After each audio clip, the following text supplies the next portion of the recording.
Tensions in Kosovo have soared after the government forced Serbian license plates to be removed from vehicles entering Kosovo, and Serbs saw the move as a direct provocation against them. For days, Kosovar Serbs blocked the border by parking their trucks in front of the Jarinje and Brna crossings between Kosovo and Serbia. Drivers from Serbia are now obligated to hide or remove their registration and buy a new temporary plate which costs €5 for 60 days validity. It's a tit-for-tat move. The same restriction has applied to Kosovar drivers in Serbia for the last 10 years. Dhe jam I gatshëm që në çdo kohë këtë mos ta heq nëse kemi një zotim të tillë edhe nga pala e Serbisë.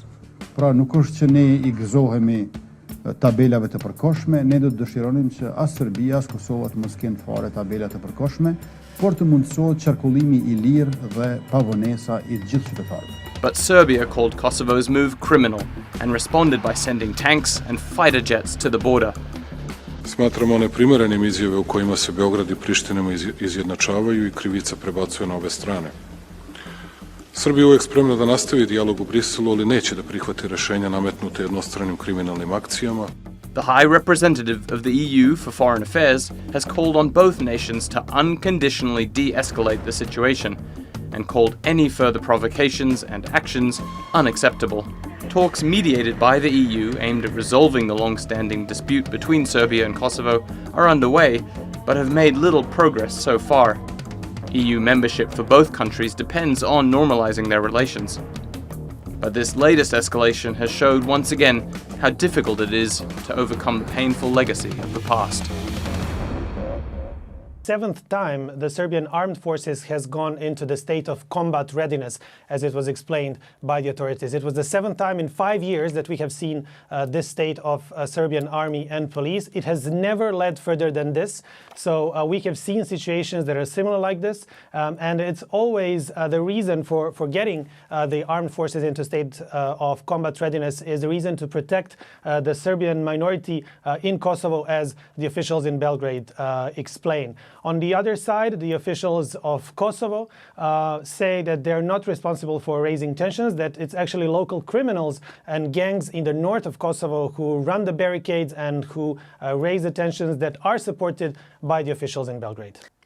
This was a year of very flared-up rhetorics between Belgrade and Pristina, between Serbia and Kosovo. There were many issues that were opened during this year, from ID cards, license plates, and minority rights. Belgrade claims that the minority rights of Serbs, especially in the north of Kosovo, are threatened, that they are not allowed to organize themselves and publicly express and choose their representatives, while on the other side, the authorities of Kosovo claim that the highest standards in minority rights are implemented in Kosovo, and rate this as the Belgrade game to cause instability in the country that Belgrade does not officially recognize as independent. We have seen a very extended presence of international forces on the ground. KFOR, the NATO-led mission that is there to preserve peace, is circulating around Kosovo and is actually being responsible for the security side. On the other side,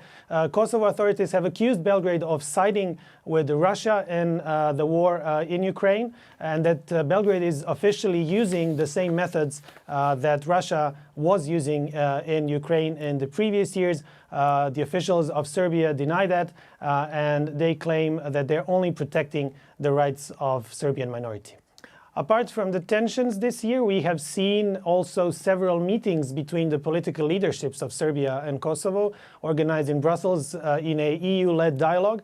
However, those meetings were mostly focused on resolving current issues and basically putting down fires that were already open. However, in the second half of 2022, we have seen a EU proposal which details are still unknown, and that should lead to, as it said, full normalization of Kosovo-Serbia relations next year. However, with the tensions on the ground, it is not clear how far or how close we are to any of that deal.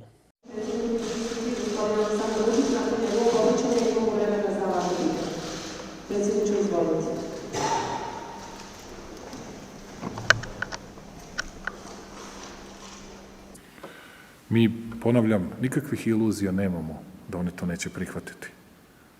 Odnosno da će oni to prihvatiti. Oni će naći bezbroj razloga zbog kojih će nam saopštiti da to nije potrebno i da oni u potpunosti kontrolišu i tako dalje. Iako na to, razume se, nemaju pravo. Dalje ćemo tražiti nove pravne poteze kojima će se rukovoditi Republika Srbija u budućnosti. Posao prihvatili smo finansijski, kao što znate,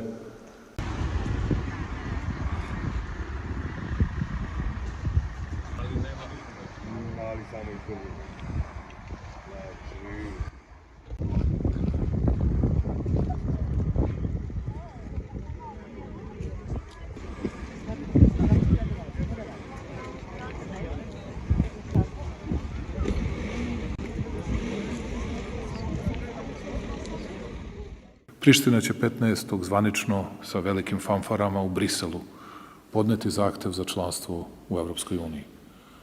Želim da to znate svi ovde, to je za nas veoma, veoma neprijatan događaj, to je rušenje Vašingtonskog sporazuma, to je pokazatelj da oni ne poštuju, oni misle da je to urađeno za vreme republikanskih vlasti i da mogu da gaze po njima kako hoće. Ja mislim da to svakako nije dobra odluka.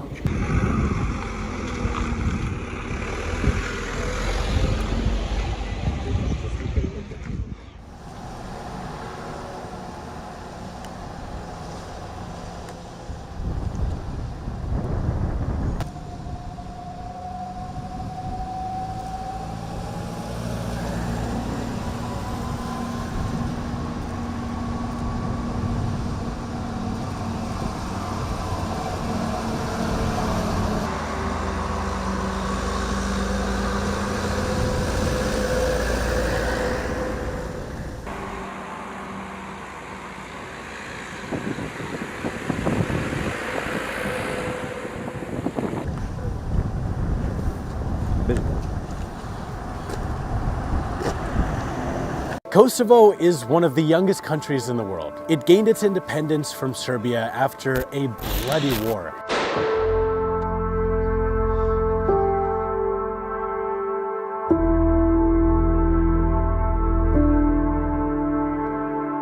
And this 10-year-old country has a really fascinating history. The breakup of Yugoslavia in the early 1990s really came to a head as different regions tried to assert and connect with their identity, language, culture, and religion. When regions with Christian majority populations like Slovenia, Macedonia, Montenegro declared their independence, the former head of Yugoslavia, Serbia, let them go on their merry way. But when Muslim majority regions like Bosnia went for it, Serbia was not so accommodating. When Kosovo, a region with 95% Albanian Muslim, tried for independence in 1999, Serbia sent in troops and began a campaign of ethnic cleansing. The Albanians were targeted by the Orthodox Christian Serb troops, and with the 1995 Bosnian genocide still fresh on everyone's minds, NATO intervened and ended the 78-day war. But the damage was done. Around 15,000 Albanians were murdered. From 1999 to 2008, Kosovo exists in this gray area, with its final outcome to be determined by negotiations between itself and Serbia. But these talks keep failing. Serbia insists Kosovo is theirs. It always has been and it always will be. Even the head of the Serbian Orthodox Church says recognition of Kosovo as an independent country is a sin. Kosovo's position is that once Serbia tried to ethnically cleanse its country of all Albanian Muslims, it lost political and moral legitimacy, and thus Kosovo wants nothing to do with Serbia ever again. There's a deadlock.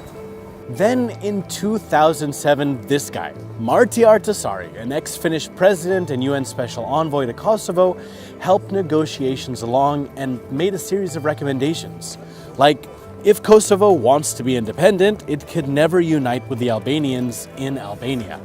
They agreed. Kosovo announced their independence on February 17, 2008.